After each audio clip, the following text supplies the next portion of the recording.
ওয়ালতাকুম মিনকুম উম্মাতুন ইয়াদউনা ইলাল খায়রি ওয়া ইয়া'মুরুনা বিল মা'রুফি ওয়া ইয়ানহাউনা 'আনিল মুনকারি ওয়া উলাইকা হুমুল মুফলিহুন। আল্লাহ রাব্বুল আলামিন বলেন, তোমাদের মধ্যে এমন একটা দল থাকা আবশ্যক যারা কল্যাণের দিকে মানুষকে আহ্বান করবে এবং সৎ কাজে আদেশ দিবে আর অসৎ কাজ থেকে মানুষকে বারণ করবে।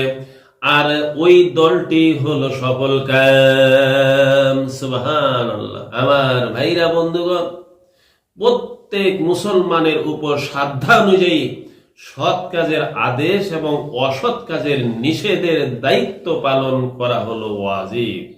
আমাদের প্রিয় নবী সাল্লাল্লাহু আলাইহি ওয়াসাল্লাম বলেছেন, মান রাআ মিনকুম মুনকারান ফালিয়ুগাইয়িরহু বিয়াদিহি। তোমাদের মধ্যে যে কেউ অন্যায় কাজ হতে দেখবে সে যেন তার হাত দ্বারা প্রতিহত করে। ফাইল্লাম ইয়াস্তাতি' ফাবিলিসানি।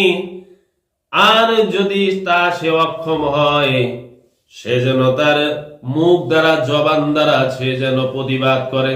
ফাইল্লাম ইয়াস্তাতি' ফাবিকলবি। তাও যদি সে অক্ষম হয় সে যেন অন্তর দিয়ে ওটাকে ঘৃণা করে এবং পরিকল্পনা করে। ওয়াযালিকা আদআফুল ঈমান।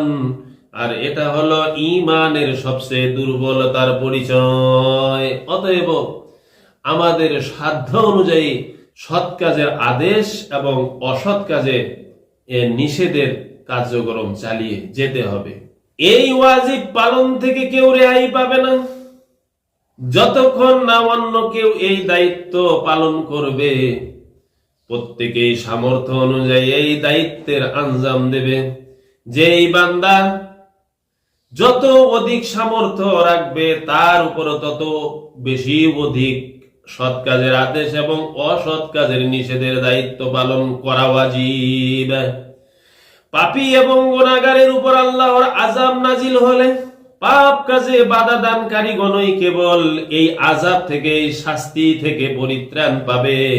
অন্যথায় সকলেই আল্লাহর এই আযাবের ভেতরে গ্রেফতার হয়ে যাবে। নাউযুবিল্লাহ।